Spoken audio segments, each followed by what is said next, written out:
Hi friends, Vinayaka చవితికి చేసుకునే special పాల తాలికలు ఎలా చేసుకోవాలో ఈ వీడియోలో చూద్దాం. ముందుగా ఒక ప్యాన్ తీసుకొని దాంట్లోకి 1 కప్ వాటర్ యాడ్ చేసుకొని దాంట్లో బెల్లం వేసి కరిగించుకోవాలి. బెల్లం వాటర్ మరుగుతున్న టైంలో బియ్యం పిండిని యాడ్ చేసుకొని బాగా కలుపుకోవాలి.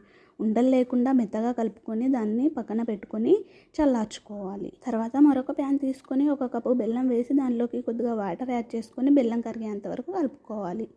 ఇలా బెల్లం వాటర్ మరుగుతున్నంతసేపు బాగా కలుపుతూనే ఉండాలి.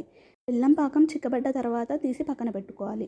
ముందుగా చల్లార్చి పెట్టుకున్న బియ్యం పిండిని బాగా మెత్తగా కలుపుకొని చేతులకు గీ అప్లై చేసుకొని కొద్ది కొద్దిగా పిండిని తీసుకొని వీడియోలో చూపించిన విధంగా తాలికలను రెడీ చేసుకోవాలి. ఈ తాలికల పిండి మరీ మెత్తగా అయినా గట్టిగా అయినా తాలికలు ఈజీగా ఇరిగిపోతూ ఉంటాయి. కాబట్టి పిండి కన్సిస్టెన్సీ కరెక్ట్గా ఉండేలాగా చూసుకోవాలి. తర్వాత కొంచెం బియ్యం పిండిని తీసుకొని వాటర్లో కలిపి పక్కన పెట్టుకోవాలి. తర్వాత మరొక ప్యాన్ తీసుకొని దానిలోకి పాలు యాడ్ చేసి మరిగించుకోవాలి. ఇలా పాలు మరుగుతున్నంతసేపు కలుపుతూనే ఉండాలి. పాలు మరిగిన తర్వాత దానిలోకి ముందుగా రెడీ చేసి పెట్టుకున్న తాలికలను యాడ్ చేసుకోవాలి. తాలికలు యాడ్ చేసుకున్న వెంటనే కలపకూడదండి, కాసేపు ఉంచిన తర్వాత కలుపుకోవాలి. అప్పుడు పాల తాలికలు విరిగిపోకుండా ఉంటాయి.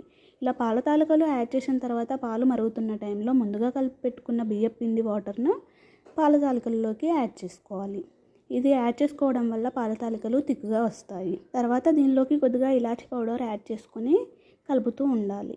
తర్వాత దీనిలోకి ముందుగా రెడీ చేసి పెట్టుకున్న బెల్లం పాకాన్ని యాడ్ చేసుకొని కలుపుతూ ఉండాలి. పాల తాలికలు చిక్కబడ్డ తర్వాత దీనిలోకి ముందుగా వేయించి పెట్టుకున్న జీడిపప్పును యాడ్ చేసుకుంటే బెల్లం తాలికలు రెడీ అయిపోయినట్టే.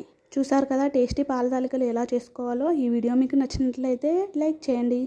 Thank you for watching video and subscribe my channel.